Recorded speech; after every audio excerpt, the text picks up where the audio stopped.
Escoliose congênita é um tipo de deformidade que já aparece desde o nascimento da criança.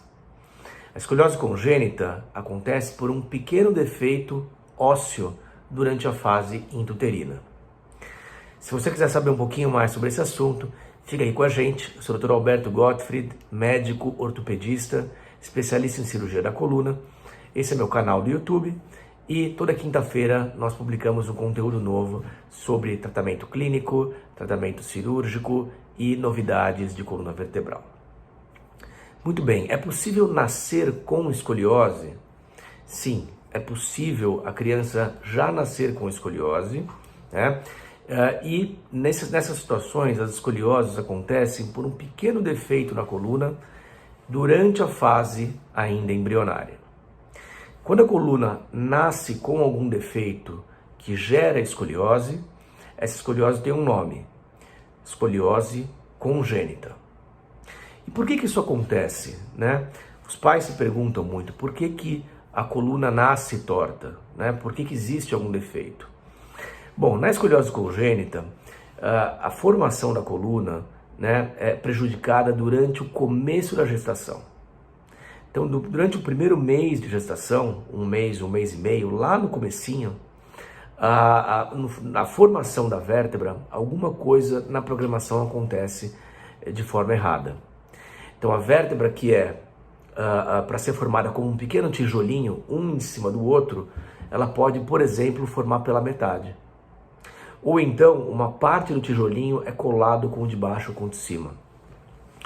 Isso faz com que, durante o crescimento da coluna, ocorra um crescimento assimétrico. Ou seja, um lado cresce mais do que o outro e aí, consequentemente, torna a coluna torta ou escoliótica. Os pais se perguntam se é possível descobrir isso ainda na vida intrauterina, né, com ultrassonografia morfológica, etc. Depende, né? Alguns defeitos da coluna, né, são diagnosticados, né, passíveis de diagnóstico no período intrauterino.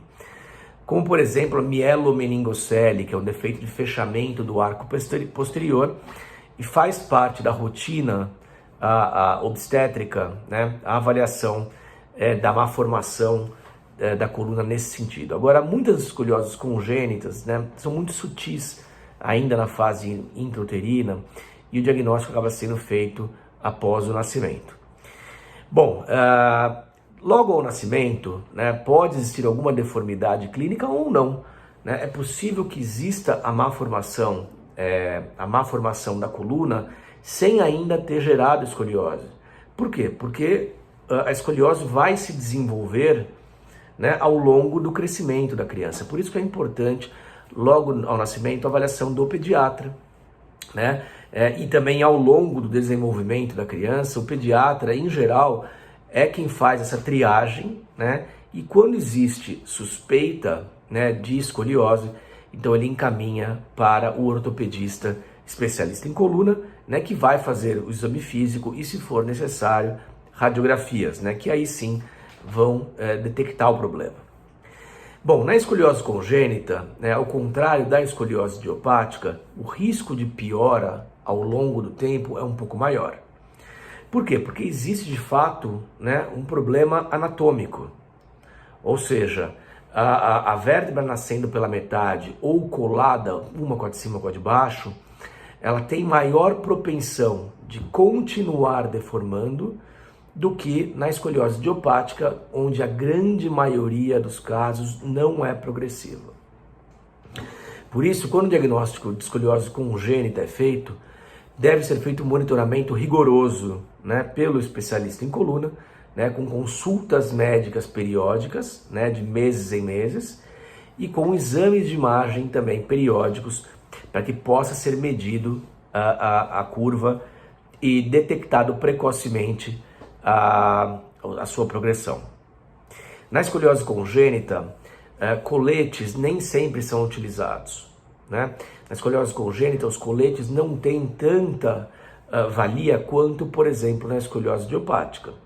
Mas os coletes, em casos selecionados, podem ajudar a direcionar curvas compensatórias, ou seja, acima ou abaixo de onde está a deformidade congênita. Na escoliose congênita também, quando é detectada a progressão da curva ainda na criança pequena, é possível fazer cirurgia na criança nessa faixa etária. A partir dos 3 anos de idade, já é possível fazer alguns tipos de cirurgia. As cirurgias de escoliose congênita são diversas, né? Se você hoje na literatura fizer um levantamento ou conversar com o seu cirurgião, você vai perceber que existem várias técnicas. Por quê? Porque existem vários tipos de apresentação.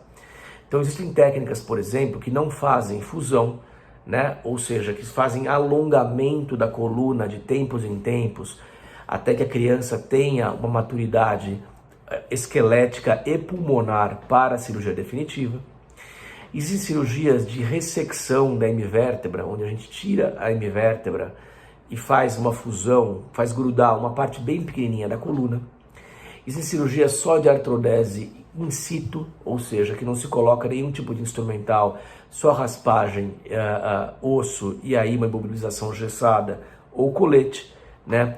E tem, obviamente, casos que não precisam de cirurgia, né? Casos onde só se observa até o final do crescimento. E aí, quando termina o crescimento, né, como a gente sabe das escolioses, termina também o risco de progressão. Esse foi o assunto de hoje, espero que tenham gostado e nos vemos na quinta-feira que vem no mesmo horário. Até lá!